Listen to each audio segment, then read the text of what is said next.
अहमद मस्ती खान साहब बलोच पत्रकार, वो भी इस वक्त साथ में जुड़ गए। आप दोनों का बहुत बहुत स्वागत है। लेकिन पहले सहगल साहब, मैं आपके पास आ रहा हूं।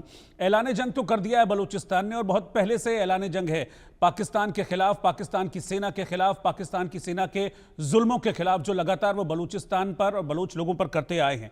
सवाल यह है कि ये ऐलान जंग अंजाम तक कब और कैसे पहुंचेगा?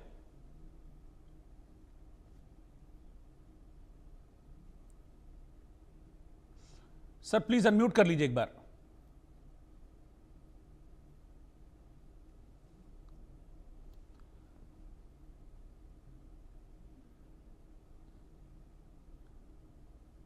आपकी आवाज नहीं आ रही है सर, एक बार प्लीज खुद को अनम्यूट कर लीजिए एक बार। मैं आपके पास लौटूंगा, आप अनम्यूट कर लीजिए। मैं इतने अहमद मस्ती खान साहब के पास चल रहा हूं, वो भी इस वक्त साथ में जुड़ गए हैं। अहमद साहब, कैसे ऐलान जंग तो हमने देखा है, और उस ऐलान जंग में हमने ये भी देखा कि भारी बढ़ती जा रही है। भले ही मुनीर कितना भी कह लें कि ये तो 1500 बलूची हैं, ये क्या बिगाड़ लेंगे, हमारे पास तो लंबी चौड़ी फौज है, हमारे पास फला फला हथियार हैं। लेकिन बलूचिस्तान में जो बलोच लड़ाके हैं उनका पलड़ा भारी दिखता है। पाकिस्तानी सेना उनको वहां पर सामना नहीं कर पाती है। लेकिन सवाल यह है कि ऐलान जंग अंजाम तक कैसे पहुंचेगा? नमस्कार।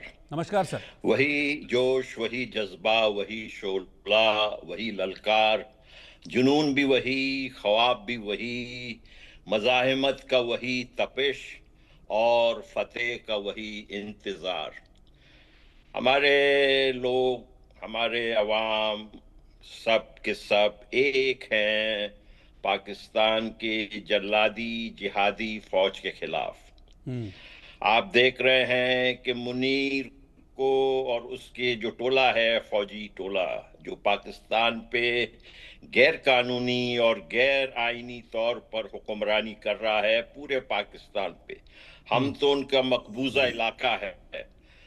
हमारे देखे, इन्होंने बलोच यकजहती कमेटी के लीडरान को जो पुरअमन जद्दोजहद कर रहे थे, उनको इन्होंने 3 माह से जायद गैर आईनी, गैर कानूनी तौर पर डॉक्टर मारंग बलोच और उनके साथियों को उन्होंने रखा हुआ था। अब इनकी जो टेररिस्ट फौज है, जैसे आपने देखा, ये आसिम मुनीर ने पहले आपके मुल्क में पलवाना पे हमला कराया था जब ये आईएसआई का चीफ था, और अभी कुछ दिनों पहले, कुछ हफ्तों पहले, इन्होंने पहलगाम में आपके मासूम शहरियों का खून बहाया।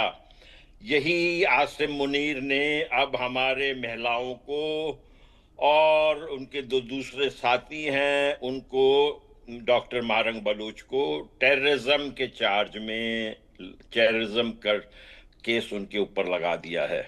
आप देख लें, ये टेररिस्ट फौज जो पाकिस्तान का है, जिसके खास मेहमानों में, जैसे कि आपको मालूम है, पहले उसामा बिन लादेन था, दाऊद इब्राहिम आज भी इनके खास मेहमान हैं, हाफिज सईद, मसूद अजहर जैसे जो लोग हैं जिनके दिल में सिर्फ और सिर्फ इंसानियत को नुकसान देना है, वही इनके एसेट्स हैं।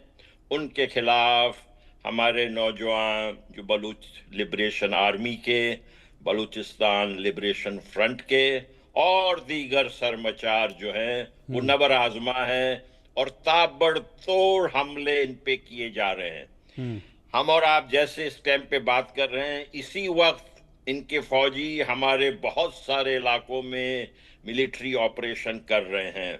जामरान में हमारे जो आज़ादी पसंद लोग हैं, बीएलए और दूसरे तंजीम, इनके ऊपर जवाबी कार्रवाई किए जा रहे हैं। जाऊ में इस वक्त आवरान जो सेंटर है रेजिस्टेंस का, वहाँ जो इलाका है जाऊ में, अब इस वक्त वहाँ पर हमारी इनके साथ जो है फेस टू फेस इनके साथ हमारा लड़ाई हो रहा है। देखें, हमारे अवाम जो है इनकी दरंदगी से तंग आ गए हैं। हजारों लोग इन्होंने अगवा किए, हजारों लोगों की बेइज्जतियां की। इस किस्म के सलूक उनके साथ किया गया भाई साहब कि हम बयान भी नहीं कर सकते हैं। यानी आप उनके साथ इंसान क्या जानवर से बदतर सलूक करें तो आप क्या समझते हैं कि लोग इसको कबूल करेंगे? कभी कबूल नहीं करेंगे। मैं आपके चैनल का खुसूसन शुक्रगुजार हूं कि आप उस फिलॉसफी को आगे बढ़ा रहे हैं कि धर्म तमाम मखलूकात की फलाह व बहबूद के लिए होता है, जबकि इनका जिहादी सोच ये है कि ये हमारे ऊपर आके गलबा करके हमें कत्ल करके हमारे ज़मीन पे कब्जा करेंगे। ये इसी किस्म का ख्वाब ये कश्मीर के लिए देखते हैं, यही इनका ख्वाब पश्तूनों के अफगानिस्तान के लिए है। अब वक्त आ गया है कि हम सब मिलकर इनका खात्मा करें।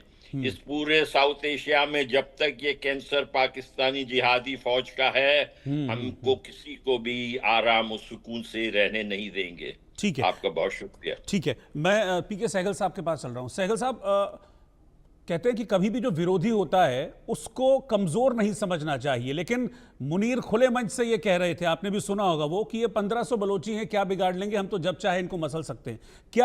क्या ओवर कॉन्फिडेंट है मुनीर और बीएलए की ताकत को कम करके आंक रहे हैं? क्योंकि बलूचिस्तान में तो बीएलए ही भारी पड़ता दिखता है।